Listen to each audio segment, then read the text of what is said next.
अस्सलाम वालेकुम, welcome to my channel नॉवलिस्टिक। वो मेरा साहिबा किस्त नंबर 22। मेहंदी के अगले दिन गैप था और इसके बाद इनका शलीमा होना था। हसन की वालदा ने मिरहा की वालदा से सारी मालूमात ले ली थी। इनका पक्का इरादा हो गया था कि वो मिरहा को अपनी बहू बनाएंगी, लेकिन उन्होंने इस सिलसिले में अभी हसन से कोई बात नहीं की थी। उन्होंने सोचा था शादी निमट जाए फिर वो हसन से बात करेंगी। शादी वाला दिन भी आ पहुंचा था। सुबह से ही सब तैयारियों में मसरूफ थे। हसन ने आज भी निदा को पॉलर से पिक एंड ड्रॉप करना था और आज निदा मिरहा को ज़बरदस्ती अपने साथ तैयार होने के लिए राज़ी करके ले गई थी। निदा ने डायरेक्ट नादिया से बात की थी और उन्होंने भी इसकी मोहब्बत देख के परमिशन दे दी थी। निदा तो दुल्हन बनकर हसीन लग ही रही थी, लेकिन इसके साथ साथ मिरहा ने तो महफिल लूट ली थी। मिरहा ने मरून कलर की शर्ट, इसके साथ नीचे गोल्डन कलर का प्लाजो पहना था और मरून कलर का दुपट्टा था। इसने नाजुक सा टीका लगाया था और बहुत सॉफ्ट मेकअप करवाया था। बिलाशुबा वो बहुत हसीन लग रही थी। फुल स्लीव्स थी, इसलिए इसने चूड़ियाँ वगैरह नहीं पहनी थी। गले में हल्का सा नाजुक सा लॉकेट था और कानों में झुमके पहने थे। घर जाकर नज़र उतार लेना, माशाल्लाह माशाल्लाह से बहुत प्यारी लग रही हो, निदा ने दिल से तारीफ करते हुए कहा।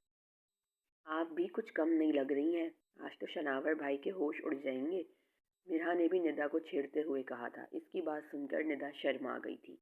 थोड़ी देर बाद इनको हसन लेने आ गया था। हसन ने जब मिरहा को देखा तो हसन इसको देखकर दंग रह गया था। वो तो मेहंदी से ज्यादा आज हसीन लग रही थी। वो बार बार वैक्यूम मिरर से मिरहा को ही देख रहा था। वो निदा से बातों में मसरूफ थी। इसका बस नहीं चल रहा था कि वो मिरहा से आज ही निकाह करके इसको रुखसत करके अपना बना के ले जाए। बस कुछ टाइम की बात है मिरहा मैडम, फिर आप मेरी हो जाएंगी। इस सोच के साथ ही खूबसूरत सी मुस्कुराहट इसके लबों पे आई थी। बहुत ज़बरदस्त हॉल में फंक्शन का अरेंजमेंट किया गया था। डेकोरेशन से लेकर हर चीज़ बहुत ही आला पाई की थी। थोड़ी ही देर बाद बारात आ गई थी। चूंकि इन दोनों का निकाह हो चुका था, इसलिए दोनों ने साथ आना था। पूरे हॉल की लाइट्स बंद हो गई थीं। दूल्हा दुल्हन की एंट्री से पहले सिर्फ स्पॉट लाइट जल रही थी, जिसमें दूल्हा दुल्हन ने स्टेज की तरफ आना था। दोनों की जोड़ी बहुत अच्छी लग रही थी। स्टेज पर बैठने के बाद खूब आतिशबाजी हुई और इसके बाद फ़ोटो सेशन का सिलसिला चल निकला।